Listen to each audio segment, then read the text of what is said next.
which is supposed to be the main tank. Well, with Nagron Instead, gone, Unforgiven is in, so I'm assuming Combat plays tank instead. Actually, I have no idea. Like MCA, they change the team every now and then. It's very inconsistent. and roster consistency is certainly something you can appreciate in a team when they do have it. In my opinion, that was a major part of Dignitas's domination during their time as a European HGC team.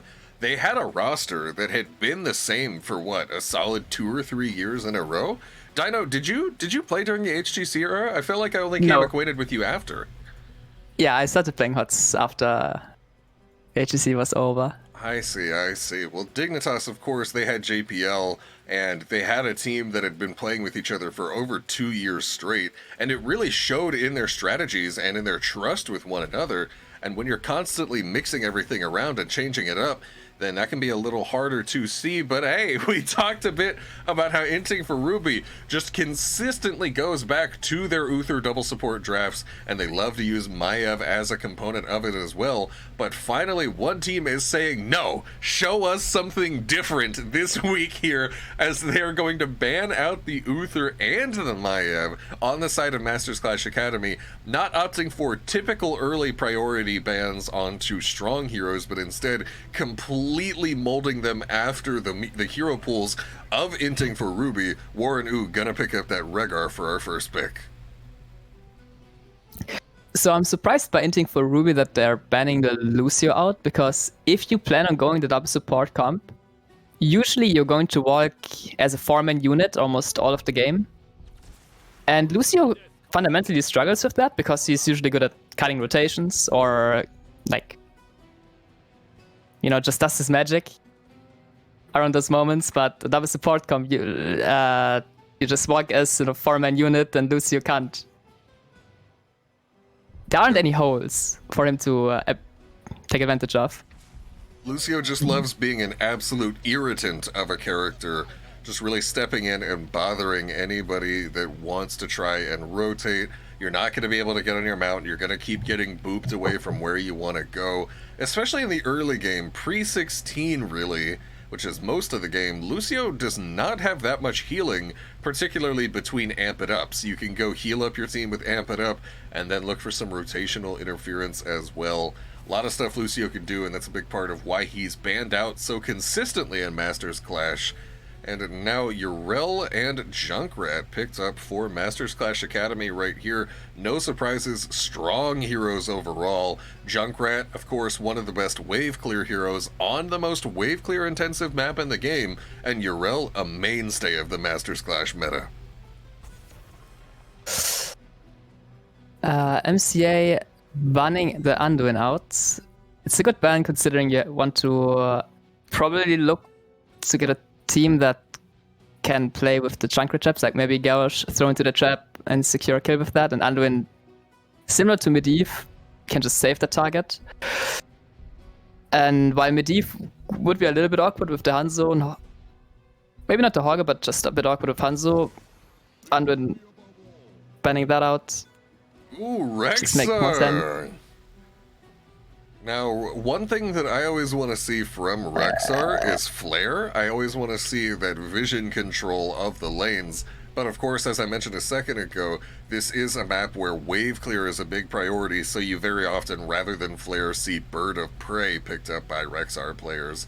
And this is after they already have the Hogger picked up by BRB Soaking, 2 bruisers, and their tank still yet to be picked. This is looking like hyper carry Hanzo. Dynouh, you seem a bit skeptical from what I heard. About the Hanzo? Hyper carry or? It has to be. No, he can definitely work. Oh, I see.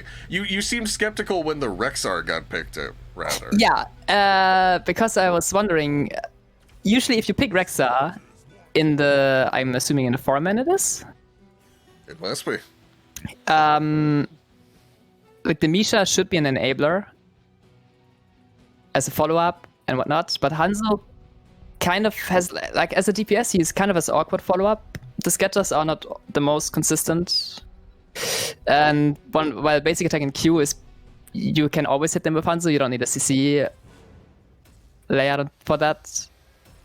Yeah, I'm not sure. And they also lack a bit of wave clear, I would assume. Yeah, especially in those first 3 levels of the game, before they get the explosive arrows from Hanzo, I expect to see, and at least for the first 3 levels of the game, some early rotational advantages for Masters Clash Academy, and even post-explosive arrows, still wave clear advantage, just not as much for MCA. Expect to see them utilize that and turn that advantage on the wave clear into rotational interferences, into plays for those camps. The bot siege camp, I expect to see some fighting over it. Yeah, I think Rubies definitely have to fight over it, because else they just fall behind very fast.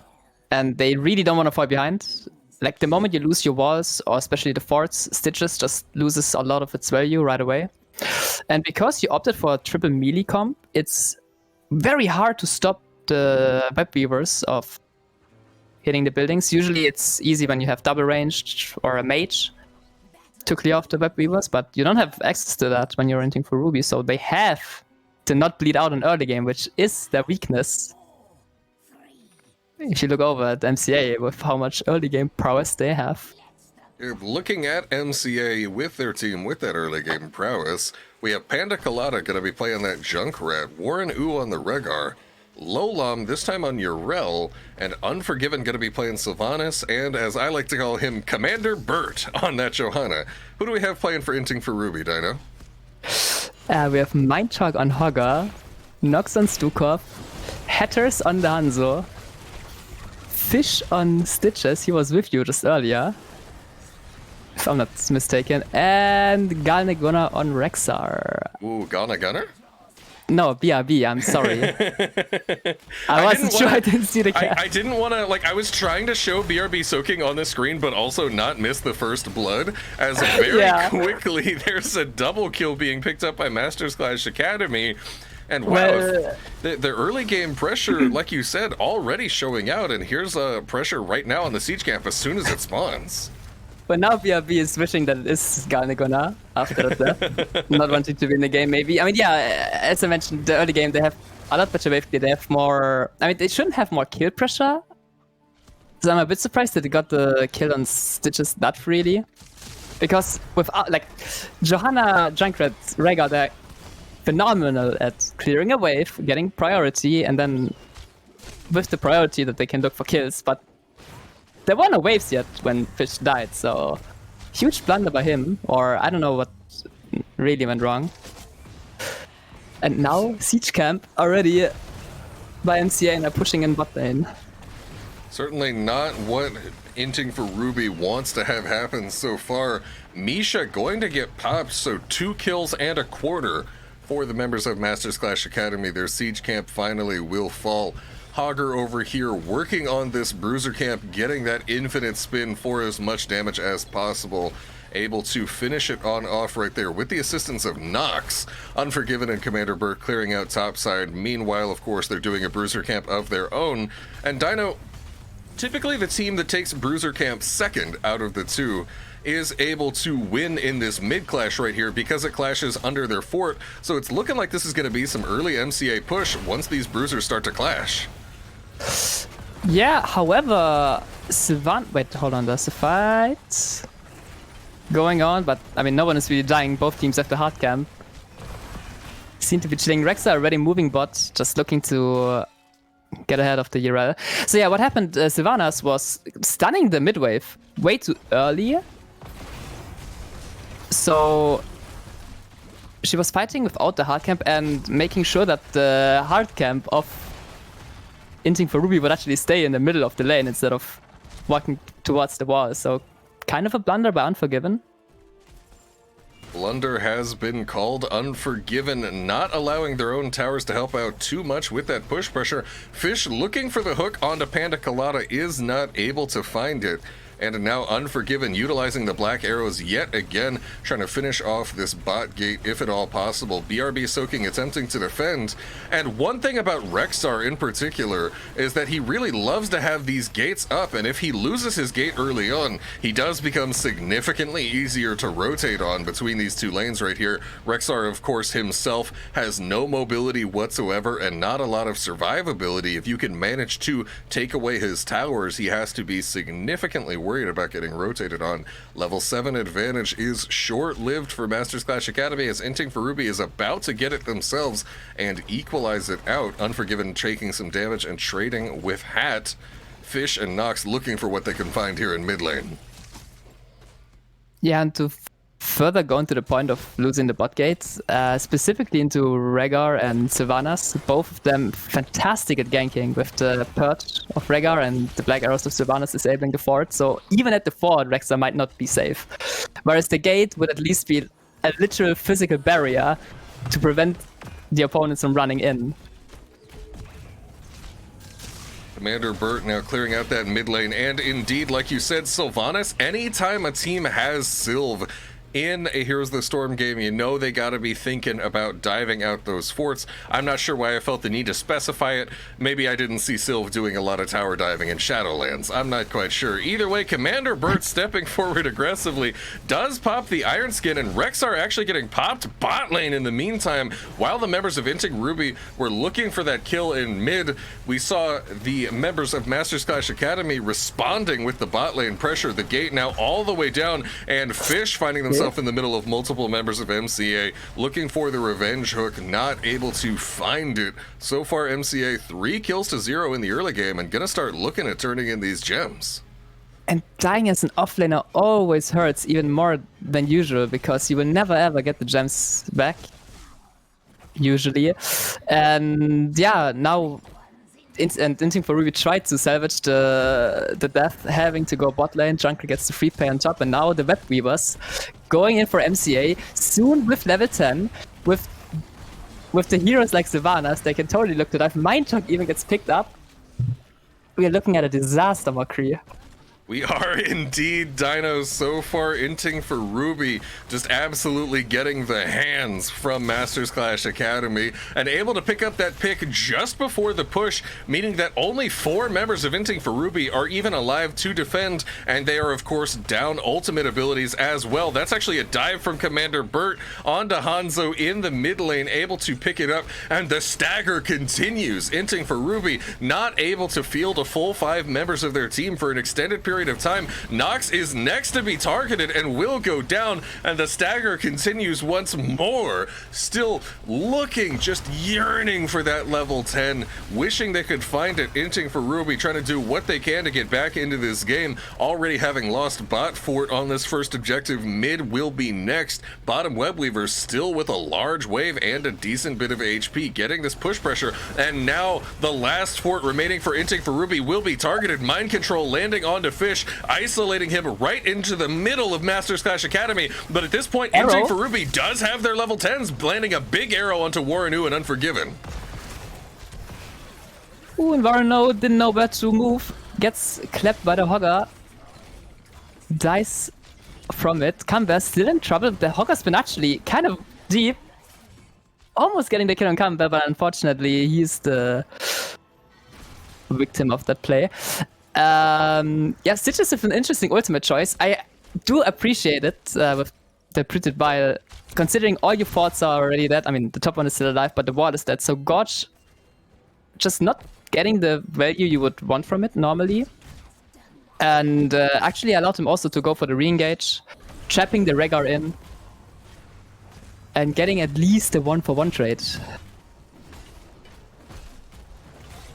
And now over here for Masters Clash Academy, able to time the Bruiser camp with their Web Weavers, going to, or rather with the Inting for Ruby's web weavers. I just kind of assumed based on the flow of the game. That's my apologies. Inting for Ruby's now stepping up forward here, looking for what they can get, but they do not want to fight inside this spell armor aura, and especially down level 13 right here. BRB Soken looking for some pressure onto Lolam in that bottom lane. Still 13 advantage being enjoyed by Masters Clash Academy, who now, knowing that they've cleared out this blue web weaver, are starting to rotate over to top. And Inting for Ruby, at this point, all they can really do is fish for hooks. Dragon Arrow gonna fly by and not quite land, missing the members of Masters Clash Academy. Fish hook lands onto a minion. Mindhawk Hortipult forced to be used for the escape. Will run on out of there, and Inting for Ruby not able to find anything. Yeah, the draft shows, like, if you have triple melee like that, Hanzo, your only range, and he's not really known for sieging, like, even if you get the web weavers, you can't actually do anything with it unless you can dive, but your comp isn't really designed to dive as well.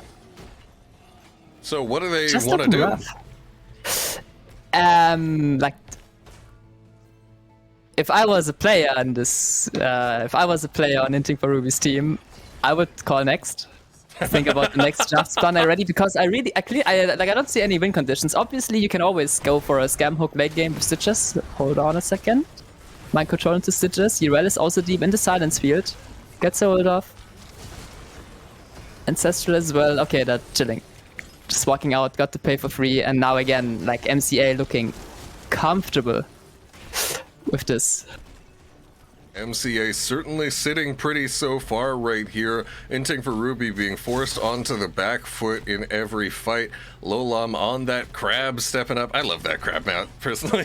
I think it looks so funny. Oh, Fish able to find the hook, but there's no Gorge follow-up. So even though the hook lands, getting absolutely nothing from it. However, both teams are level 13 by this point. Inting for Ruby defending against a strong bottom push. Not only is this a web weaver, but there are siege giants backing it up as well. We start to see the dive come out. Sylvana shutting off this keep right here. Mind control not going to land on any members. Nox will fall to the rip arrow, going to finish them off. Fish hooks, but not able to hook through their own healing fountain. So again, despite the hook landing, not able to get any value from it. Lolam will be next to drop out. Mindhawk going to Hortipult directly into the action, trying to finish off Lolam, is able to find it. A second kill of the game for Inting for Ruby. Nisha will fall yet again. Mindhawk now stepping over here with the rest of the team to clear out this mid lane. A successful push so far for Masters Clash Academy, securing the bottom keep and now level 16s. I just put the talents away, but they're about to pick their level 16s right here. And Masters Clash Academy relatively close to getting a turn in, but still 9 gems off right here. It's certainly got to be what they're thinking about, though. Yeah, they need 9 more gems. Oh my. Hogger spinning the wrong way after getting booped in by the Junkrat. Will fall, loses 11 more gems. So MCA, like, they're chilling. All they have to do is prevent Inting for Rubies from paying, and they do that by just being aggressive, going for the fort. And if you play for structures, then you force the enemies to be in vision, so they can't pay. And yeah, they're also going for the boss now. They have all the freedom in the world. They know it's 5v4. And up level 16 as well. Yep, and walking into chunker traps, it's unplayable. Fish, however, tries for a hook, doesn't find it, and now they find nothing. Not even a pay, not even pushing out bots. Now they will have to respond to the boss pushing in, and MCA, on top of that, will get another turn in. Absolutely ridiculous pressure mounting up. Level 16 advantage, Web Weaver and Boss all going to be occurring at the same time. Inting for Ruby needs to do or find something. Unforgiven! Wow, Unforgiven actually timed the Shadow Wave, so even though the hook landed, they were still able to get out in spite of the hook. What should have been a pick, I don't know if that was just a premonition from Unforgiven right there, or if they were simply trying to hop over the wall. Regardless, The hooks are landing. This one does set up the kill onto Junkrat this time. Level 16s have been secured for Inting for Ruby. Mindhawk trying to get out of there though, but will fall, making this a 1-for-1 between these two teams. Fish in the middle of MC Academy, but now Inting for Ruby simply needs to back off and can't chase it out because they've got all this push pressure in their base. Boss plus Webweaver will be able to finish off Keep in top lane as the rest of Inting for Ruby, recognizing this, simply starts to rotate to mid lane. They're going to let Core finish off the defense for the most part and try and stop the bleeding in the other lanes, preventing them from losing at least hopefully this mid keep right now, as Inting for Ruby down 2 levels, 3 kills to 10, but they do have a time period right here where they can hopefully look to find something on an equal talent tier fight. If they are going to get back into this game, it needs to happen soon, but even then they're still behind, although despite being even on equal talent tiers, they're still behind on the map pressure. This will now be a Siege Giant camp again pushing bot lane, and another bruiser for Masters Clash Academy in mid. Well, better behind on the map, behind on anything than, well, losing straight up the game. Fish finding back-to-back God hook on the backliners of MCA. The second one even resulting in a kill, keeping them in the game. But as you mentioned, the game still looks horrid. Yep, and just without even though they Gorge, got some the of these hard hooks cam, can't find anything. Yeah. So the only good news for Inting for Ruby right now is hopefully not to die. They just walk away. Yes, okay. MCA has nothing to go on. Boss is out. Camps will just walk into the base eventually. So Inting for Ruby will have a free time of defending it. Yo, what? Fish getting mind controlled. Oh, blessed shield. Blessed shield as well. The trap below him, mine in, and he dies. That is the one thing they should be looking to avoid. BRB also still in trouble. Yarel Goomba stomping it. Never mind, goes on the Misha, but doesn't matter. Riptire does the job. Nox trying to run in and pick up the gems, but he's running directly into the hands of Masters Clash Academy. Nox trying to deliver the 44 gems out over there, but not able to get it. The core hitting Lolam, but with the triple kill by Masters Clash Academy. This is setting up for a strong core push right here. Mindhawk and Hat doing whatever they can, but it's simply not enough. The pressure is too much to overcome. Masters Clash Academy taking game number 1 versus Inting for Ruby. GG MCA. I am a bit upset about what Inting for Ruby was going for. Like, obviously, they were going to lose early game and mid game, and on the boss push, when MCA got the boss, the web weavers, and they had all pushing lanes as well, they should have won on that. But Fish finding back-to-back hooks on the backliners, finding the kill on Junkrat, they managed to stay in the game, and then MCA didn't have gems to get another turn in. They were only at 11 and they need like 60 or 65, I don't quite remember. They were actually, as stupid as it sounds, good. They could have remained calm, play it slow, play till 20, just like do nothing else but chill, because when you're at your core, MCA kind of has no way to kill you. They don't have an aggressive draft for that sense. And once you reach 20, I mean, Hanzo level 20, we know it, the Sonic Arrow, you can find a lot of cheesy kills. Sitch is always a threat. Rexa ultimate, one of the best level 20 ultimates you have, just a free root on anyone you hit. And Rega can only cleanse one of them. You are looking at a possibility where you force a 20v20 fight and maybe get away with the win. But then they instead ran into mid lane, into the hands of Sylvanas and Johanna, and yeah. And we saw exactly what happened as a result of that right there. Not turtling underneath their core, but Dynouh, do you see the map we're about to play on? It is indeed the correct map. Brexit sold out. Because a lot of times people open the map Brexit's Outpost, which is the ARAM map. Yes, that's always one thing that you see a lot, and it's like, hold on, we're not playing ARAM to finish this series out. And now Inting for Ruby, after losing game number 1, choosing a Braxis holdout for game 2, meaning Masters Clash Academy will have first pick for both of the games here today. I asked Fish, I said, Fish, I've yet to cast in Masters Clash Academy a single game of Braxis. I hope we can see it. And Fish said maybe. All right, and then we see it right here. Here's gonna be some Braxis holdout. I gotta say, anytime you're looking at Braxis, there's another hero we just saw last game that is a very consistent pick on this. That's going to be Rexxar. Would not surprise me to see a Rexxar get picked up looking to contest that top shrine, as well as Genji. Genji able to rotate so quickly between those lanes, able to constantly look for the ganks on the side lanes, as well as just deleting the boss with his deflect. I would not be surprised to see both of those heroes picked up in this game right here. I mean, not just high priority in pick, but also high priority in ban. However, I'm not sure if either of these teams have consistent or like confident Genji players. But the only one is maybe Lolom. Also from last game that we saw, Junkrat also fantastic on this map. He does the camps really fast. He controls the beacons very well. And on 13, he kind of becomes a budget Genji, but he can also jump in between the beacons. Another strong hero that I wouldn't be surprised playing a priority here. Yep, Ripper Air just allowing such lightning fast rotations.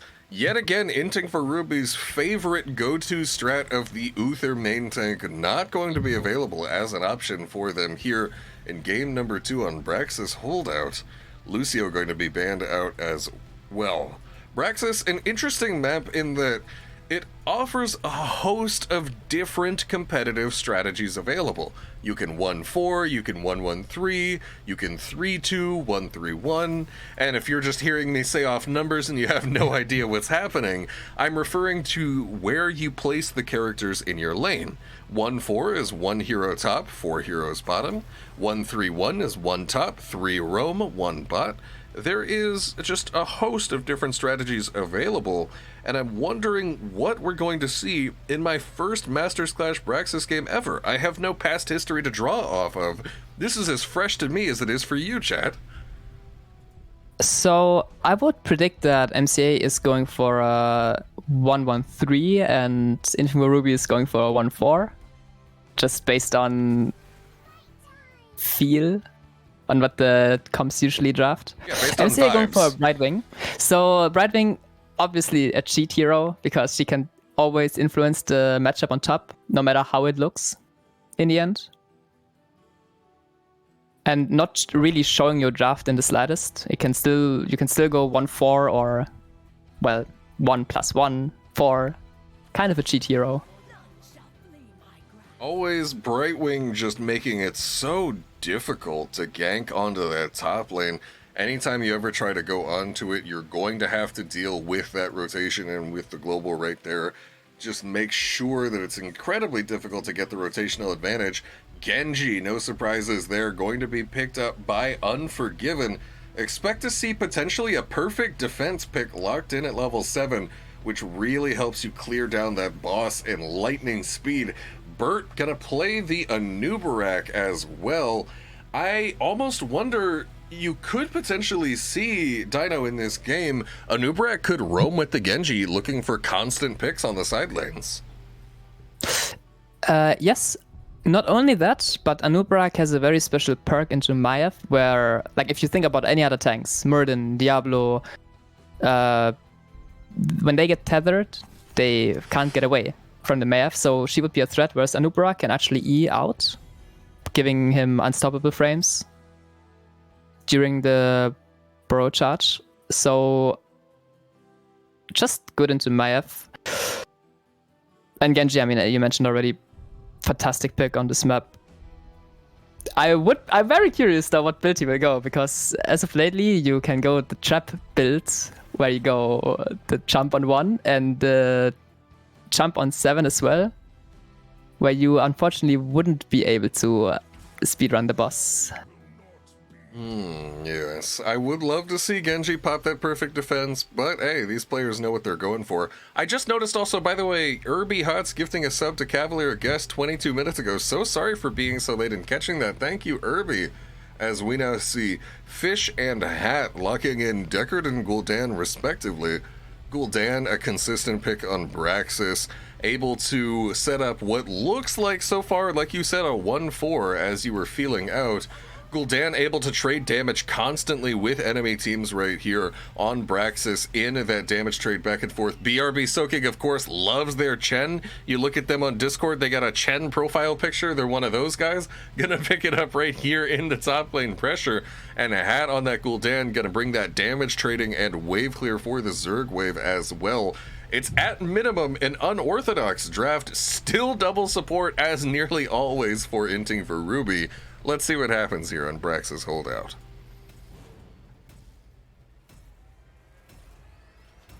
Did you still expect the double support? We talked a bit about the laning arrangements. Yeah, no. I mean, it is Inting for Ruby.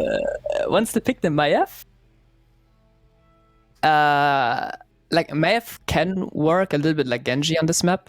She can do the camps fast. She's good at rotating. Good at, like, she has a lot of tempo.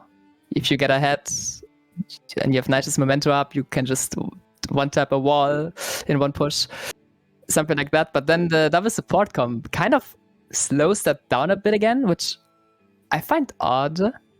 And also the double support comp they chose is very, I don't see the synergy between it. Both of them have awkward follow-up on the tether itself, and they don't really apply that much damage. And if Anub'arak or Genji find an opening on Gul'dan ever, they don't even have the stats to help. But like Uther, Q, for example, with like the heal, a bunch of healing, the armor, and Gul'dan is maybe fine. Daikon and Undead don't provide the same, even together.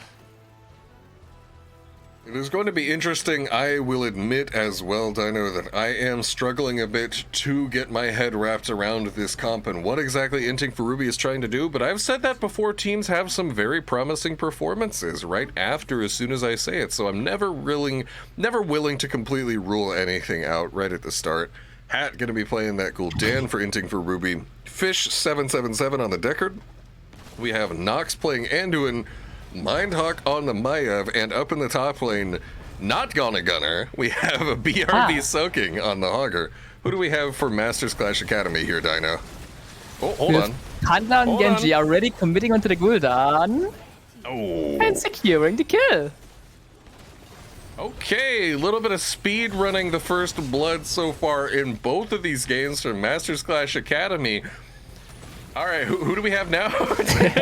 Then there's Combat and Anub'arak finding the opening onto the Gul'dan first, having the Panda on Genji following up then. Unforgiven on Zagara, Varanu on Brightwing, and on Hogger we have the fantastic Lolom. Thanks for hovering the camp over the lane.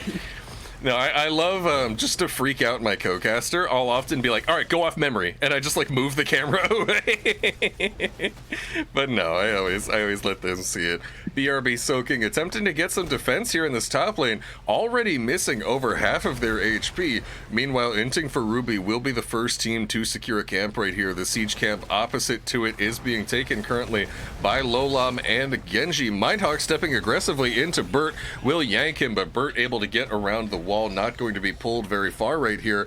And notably, I must point out, Dynouh, that Anub'arak this game opting for the extra spell armor at level 1, and I can't help but feel like that makes him kind of immortal into this Inting for Ruby draft. Yeah, the extra 20 spell armor certainly helps a lot against the Maiev Q, Gul'dan Q, basically the main damage sources.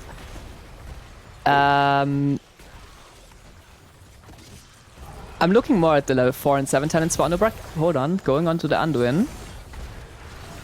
But no follow-up. Anub'arak now a bit deep. Nubrek is able to receive the phase shift and get on out of there. Mindhawk using the Vault of the Wardens to dodge the bile drop, but once he lands, he is immediately gone on by Burt. Now level 4 talents have been achieved, and that's a serrated spines coming out from the Zagara right there. Looking for that infinite scaling with the auto attacks. I must admit, I think that talent is kind of troll, but we are going to see it come out from Zag. Lolam able to put significant pressure onto BRB Soaking in the top lane. Meanwhile, Burt right here looking for what they can find. Zag still coming back from base, so Masters Clash Academy not wanting to contest this too hard in the 3v4. Oh, the impale from Burt preventing Mindhawk from finding the Emerald Bind. So good. Beautiful by combat, denying Mindhawk the double pull, in fact.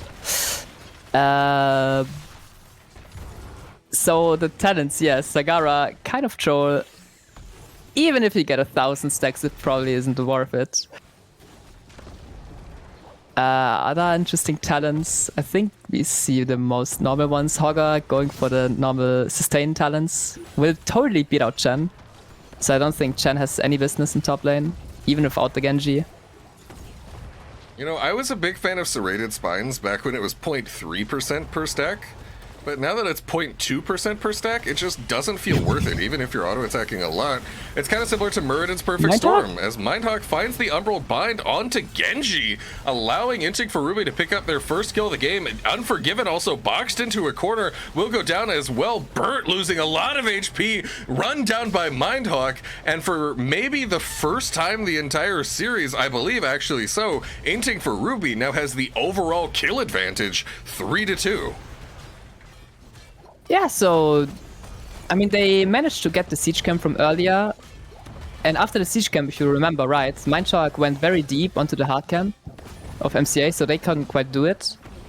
And I guess that translated very slowly but surely into the wall, into MCA overstepping when they thought they could maybe get something done in the lane, and now losing the fort for it. Heavy price to pay. Heavy price to pay indeed. Losing those early forts makes contesting the objectives later in the game so much more difficult and complicated. The members of Masters Clash Academy now taking their own camps. Meanwhile, Inting for Ruby doesn't look like they're looking to take their own at all. Actually, Hat gonna get some chip damage on the top, and I think that this is going to lead to an imminent push advantage in the side lanes for Masters Clash Academy, as still not even an attempt to take their own camps from the members of Inting for Ruby. Now with Lolam completing that siege camp. Fish, no! Walking right into the grasp of Hogger, going to get yanked right on out of there. Burrow charge is attempted. Mindhawk finds himself in the middle of multiple members of MCA, just where Maiev likes to be, but Nox taking all this damage in the meantime. Hold on a second, spin from Lolam, not able to finish him off. BRB Soaking now in the middle of things, trying to get on out of there. He's getting CC chained. He's gonna be okay. Nobody going down just quite yet. Yeah, just a typical double support. Even if you get caught like that, you're probably fine. And they skedaddled the way out of there. Genji, in the meantime, took the bot beacon, so they traded for the top beacon. However, there's a hard camp pushing for MCA on bot. Yep, Inting for Ruby simply cannot match the push pressure, as we actually see Umbral Bind leading to the deletion of Zagara. 4 kills to 2 in favor of Inting for Ruby, who have a half-level lead. And Genji also actually getting killed way at gate. What is going on? Wow, BRB Soaking taking out Genji, and Inting for Ruby looks absolutely revitalized on Braxis holdout of all places here in this game. Now Hat getting the clear onto topside. Inting for Ruby with a full level lead, about to hit these 10s. What an outplay off camera by BRB Soaking. Inting for Ruby's got to be feeling great so far. Yeah, so the 1v1 in a vacuum, Chen probably wins it out. But there's no way Genji should get caught or like straight up die. However, we see Fish dying through the pull while Maiev was on the hard camp.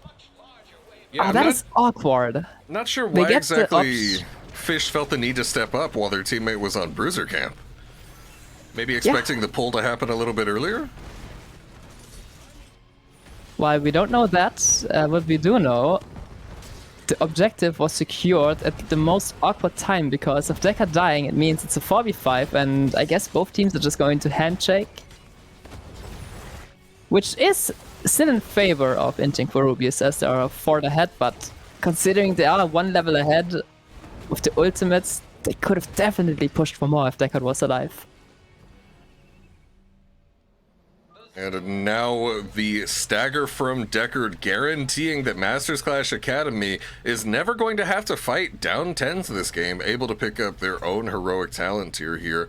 Now Lolam stepping forward towards BRB soaking. They do have multiple teammates here. Polymorph is immediately followed up by other CC, but not able to turn it into a CC chain. The members of Masters Clash Academy do not have Zagara with them. Zagara now coming out of base. Inting for Ruby, all 5 members up in this top lane, wanted to find a fight if they could. MCA wisely choosing not to commit to the full 4v5 after missing their attempted CC chain combo onto BRB soaking. Zagara continuing to soak bot. Inting for Ruby not heading down there too quickly. BRB soaking now going to head on down, leaving a 4-on-4 in the top lane. Burt stepping forward onto members of Inting for Ruby, opens up with a cocoon onto Mindhawk, lands the impale onto Hat, but hold on a second, not able to find anything. That's a big horrify onto a Nubarak in the back.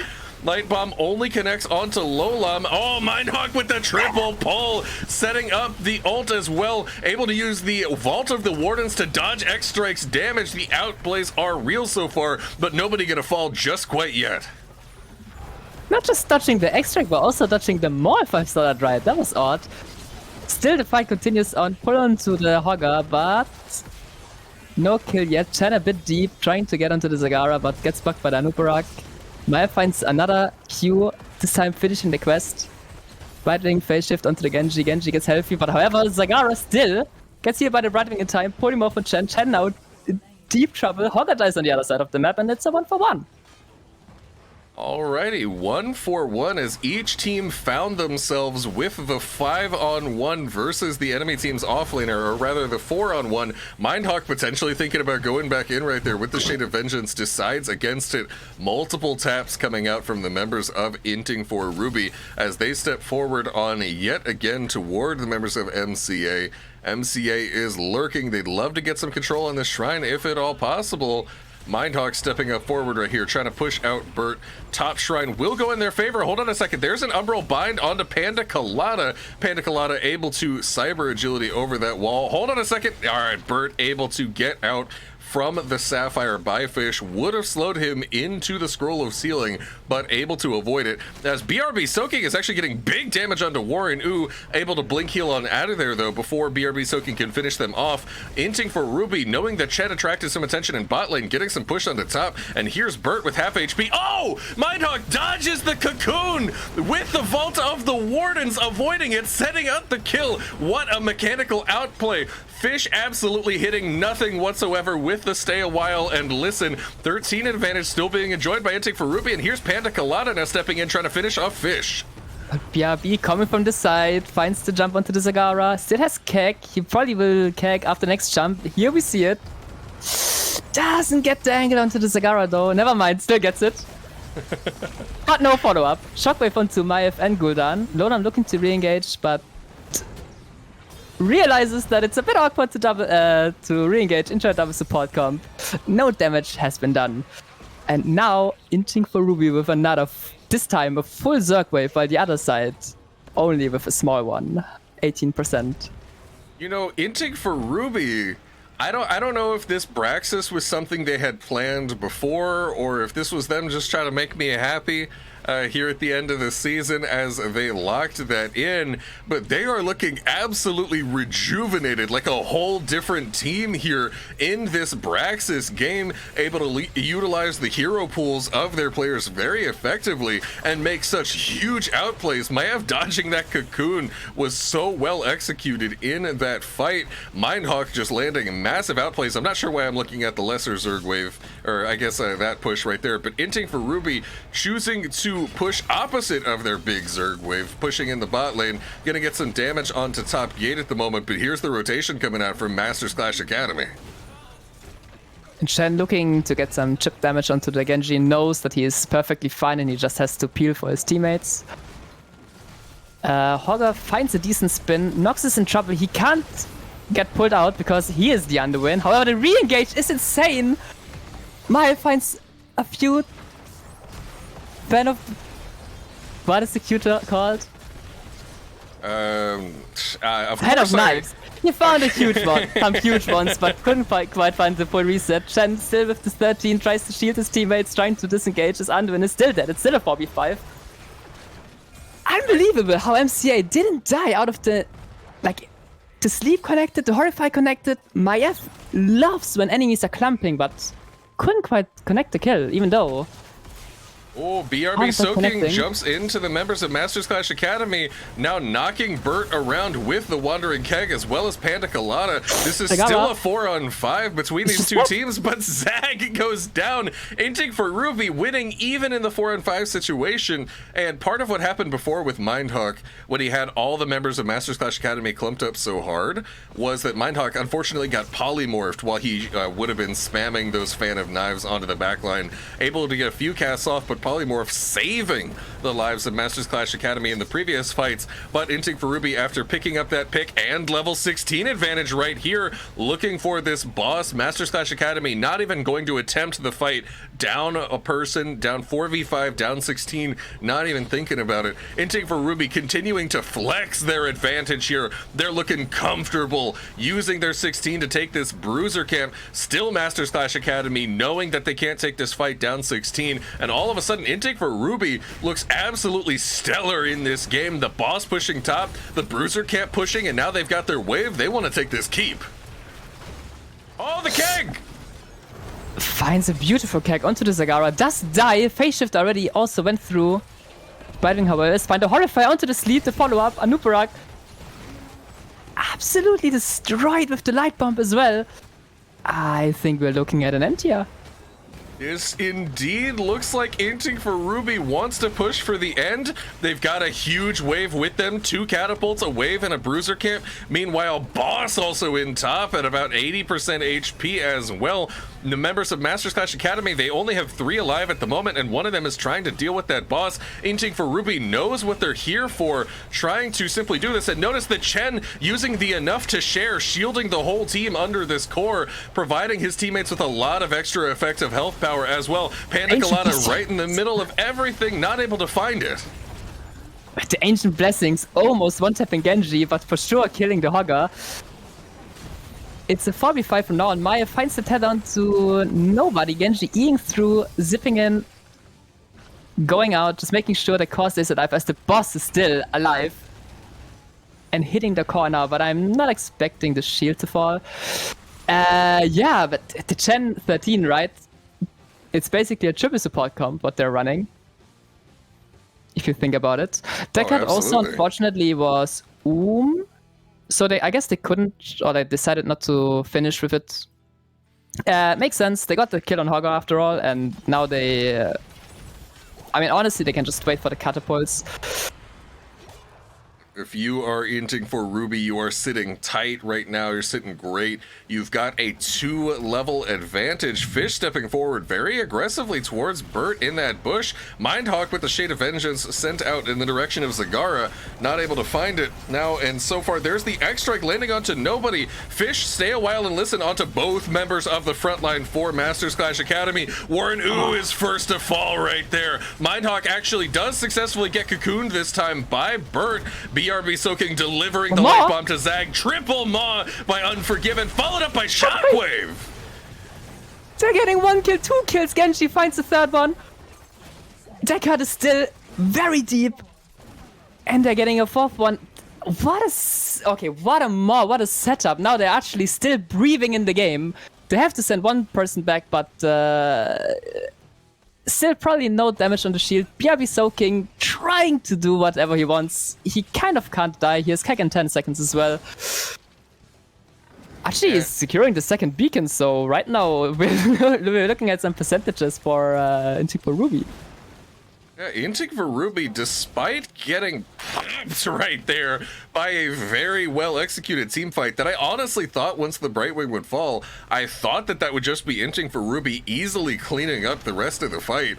But no, still maintaining composure. Masters Clash Academy landing an absolutely game-saving, devouring maw onto 3 members of Inting for Ruby, immediately followed up by the shockwave from Hogger, absolutely turning that fight around, but still, even in spite of that, a full level lead now. This only cut down the lead for Inting for Ruby from 2 levels to 1. Inting for Ruby now as well trying to take this siege camp. They've gotten some core damage onto Masters Clash Academy, and here's a Nubarak on the flank.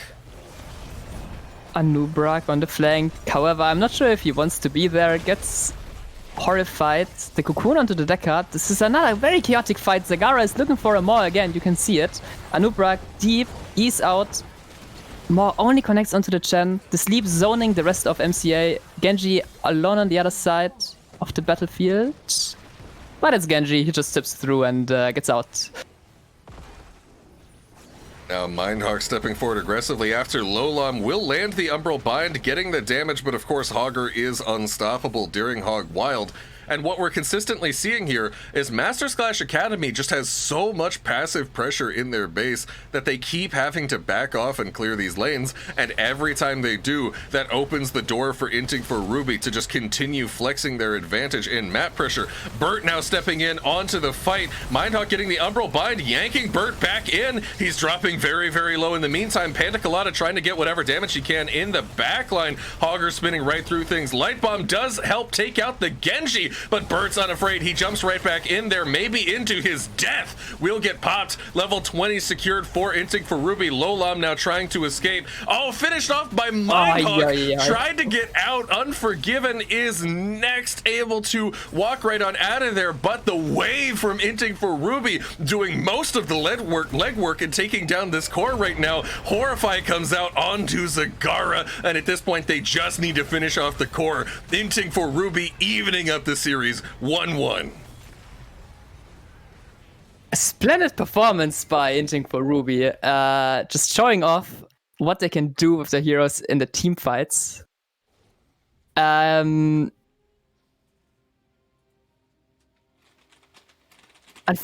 though, for MCA, even though they found the massive Maw, it got nothing on the map.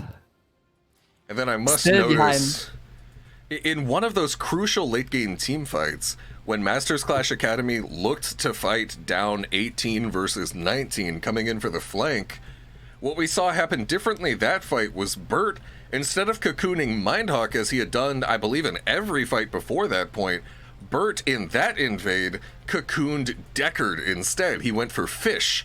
And there was a bit of miscommunication as Panda Colada used X-Strike on the cocoon as well, so not able to actually get the damage that they might have wanted to take out Fish at the start of that fight. A little bit of enemy ice block action from Burt right there. The Braxis holdout victory going over to Inting for Ruby. And Inting for Ruby, I just love the pivot into Braxis, able to utilize specifically what their players are so good at that game. Just like you said, Dynouh, so well done. Hats off to the members of Inting for Ruby, able to play very, very well in their second to last game of the regular season before Gauntlet. Hold on, waiting to get into lobby right here.